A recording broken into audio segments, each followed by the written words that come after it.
અમદાવાદમાં ધોધમાર વરસાદથી ઠક્કરનગર 4 રસ્તા પાણીમાં ગરકાવ. મુખ્ય માર્ગ પર ઢીચણસમાં પાણી ભરાયા. કોર્પોરેશનની અયોગ્ય કામગીરીથી લોકોમાં રોષ. અવારનવાર રજૂઆત કરવા છતાં પાણીનો નિકાલ ન થતા લોકો પરેશાન. અમદાવાદ શહેરમાં સામાન્ય વરસાદમાં જ કૃષ્ણનગરમાં પાણી ભરાતા વાહન ચાલકો પરેશાન. પાલિકાની પ્રી મોન્સૂન કામગીરીના દાવા પોકળ. અમદાવાદ અજીત મિલ 4 રસ્તાથી બાપુનગર તરફનો રસ્તો પાણીમાં ગરકાવ. વાહન ચાલકોને ભારે હાલાકી. પાલિકાની પ્રી મોન્સૂન કામગીરીની પોલ ખુલી.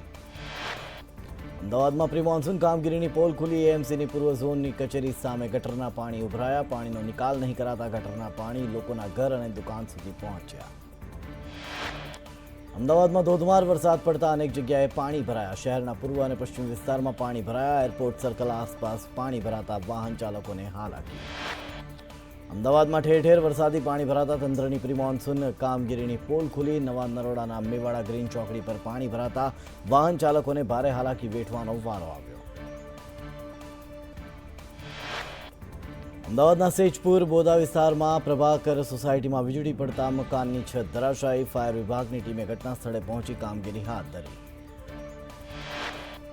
વરસાદને લઈ એએમસીના ડેપ્યુટી કમિશનરનું નિવેદન. વરસાદના કારણે પૂર્વ વિસ્તારની 61 જગ્યા પર પાણી ભરાયું. અમદાવાદમાં તમામ અંડરપાસ ખોલી દેવામાં આવ્યા. વાસણા બેરેજના 2 દરવાજા ખોલાયા. વાસણા બેરેજમાંથી 2500 ક્યુસેક પાણી છોડાયું. શહેરના જુદા જુદા ઝોનમાં 25 કંટ્રોલ રૂમ કાર્યરત.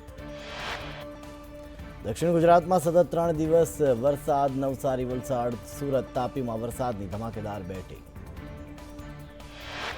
મુશળધાર વરસાદ બાદ સુરતના અનેક વિસ્તારમાં હજુ જળબંબાકાર જેવી સ્થિતિ. સુરતના સણિયા ગામમાં કમરસમાં પાણી. સણિયાના અમુક વિસ્તારોમાં પાણી ઘરમાં ઘૂસ્યા.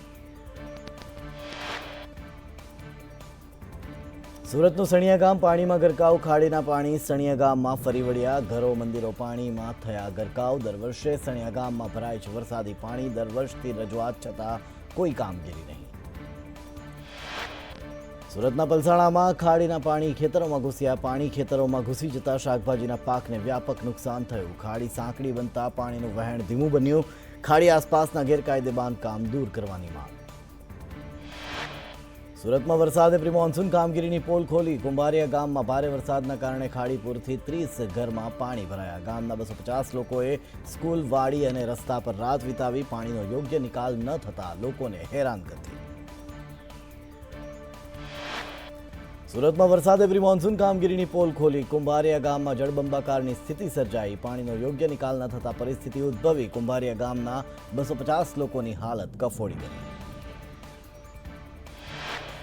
સુરતના બલેશ્વર ગામમાં સવારથી અત્યાર સુધી 1.5 ઇંચ વરસાદ ખાબક્યો, જેના કારણે ગામ બેટમાં ફેરવાયું હોય તેવા દ્રશ્યો સામે આવ્યા. ભારે વરસાદના કારણે પલસાણાની બલેશ્વર ખાડી ઉભરાઈ. ખાડી પાર રહેતા 40થી વધુ પરિવારો મુશ્કેલીમાં મુકાયા.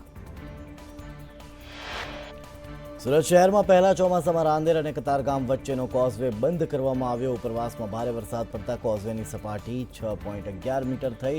કોઝવેની ભયજનક સપાટી 6 મીટર પહોંચતા વાહન વ્યવહાર બંધ કરાયો. સુરતમાં મનપાના પ્રી મોન્સૂન કામગીરીની પોલ ખુલી. કુંભારિયામાં વરસાદથી રોડ બેસ્યો. વરસાદથી ઠેર ઠેર ભૂવા પડ્યા. ખરાબ રોડ રસ્તાને લઈ ભારે ટ્રાફિક જામ સર્જાયો.